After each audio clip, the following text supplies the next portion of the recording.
5 règles pour une vie prospère et réussie selon Tony Robbins. Dans la vie, il y a une poignée de choses, peut-être 7 ou 8, qui comptent réellement. Pourtant, la majorité des gens deviennent des experts dans des futilités, se concentrant sur des aspects insignifiants.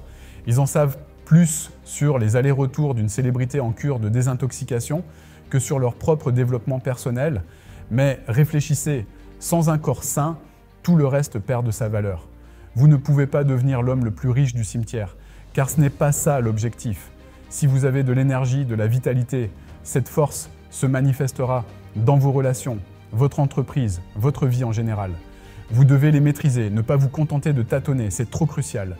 Règle numéro 1, maîtrisez vos émotions. Ce qui compte par-dessus tout, ce sont les émotions. Vous pourriez avoir des millions de dollars et être aimé de tous, mais si vos émotions principales sont la colère et la frustration, votre vie en sera remplie, quel que soit votre statut financier ou social. Règle numéro 2, maîtrisez vos relations. Les relations, surtout les relations intimes, sont la source principale de force et parfois de douleur. Il est donc essentiel de les maîtriser plutôt que de les aborder à l'aveuglette. En prenant le contrôle de votre temps, en maîtrisant votre emploi du temps, vous évitez de confondre mouvement et accomplissement. Ce qui compte, c'est ce qui crée de la valeur pour vous et pour les autres. L'amour est primordial, tant pour vous que pour les autres. Règle numéro 3, maîtrisez vos finances. Qu'en est-il de votre carrière, de votre entreprise? Il est essentiel de maîtriser cet aspect au lieu de se disperser. La plupart des entrepreneurs sont des touche-à-tout, ce qui explique pourquoi 96% d'entre eux échouent sur une période de 10 ans, seuls 4% réussissent, et même parmi eux, cela ne garantit pas le bonheur ou la satisfaction dans leur travail. Vous devez aussi maîtriser l'argent pour qu'il cesse d'être une source de stress dans votre vie. Vivre dans l'abondance vous permet de donner, de partager, sans être accablé par le manque. Règle numéro 4. Maîtrisez votre épanouissement. Spirituellement, je ne vous dis pas en quoi croire, mais quelle que soit votre croyance, elle doit vous pousser à grandir et à donner. Quand vous grandissez, vous vous sentez vivant. Quand vous donnez, ce sentiment est multiplié par 10. Pour moi, ces aspects sont ceux que je m'efforce de maîtriser. Le business, bien sûr, mais surtout les domaines de la vie qui comptent le plus. La plupart des gens ne se sentent pas épanouis parce qu'ils consacrent leur temps à des choses qui ne leur apportent pas de satisfaction profonde.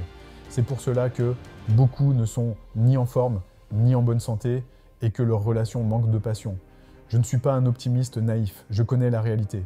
La plupart des gens n'atteignent pas le succès dans les affaires, ni le revenu qu'ils désirent. Mais il existe une minorité qui, elle, y parvient. Ces gens sont heureux, épanouis, vivants spirituellement et financièrement solides. Leurs entreprises prospèrent et leurs relations sont passionnées. Je suis obsédé par l'idée de découvrir ce qu'ils font de différent et de l'enseigner au plus grand nombre. Règle numéro 5, prenez des décisions conscientes.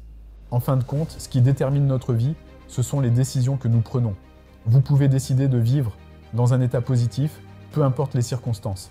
La souffrance n'est pas inévitable, elle est une question de choix. Souffrir, c'est se concentrer sur soi-même. En se concentrant sur quelque chose de plus grand que soi, on peut sortir de cet état instantanément.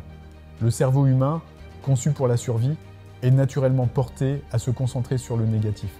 Mais il est possible de changer cela, de décider de vivre dans un bel état, peu importe ce qui se passe autour de nous. En vivant pleinement chaque moment, vous traitez mieux les autres, vous devenez un meilleur parent, un meilleur partenaire, un meilleur professionnel. Vous menez une vie plus riche, non pas seulement financièrement, mais sur tous les plans. Il ne s'agit pas d'attendre que tout soit parfait pour être heureux, mais de décider de l'être maintenant. La véritable richesse ne se mesure pas en argent, mais en choix et en état d'esprit.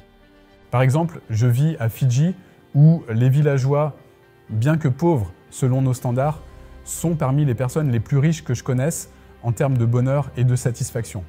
Ils rient, ils aiment, ils vivent dans l'instant, sans se soucier de l'économie.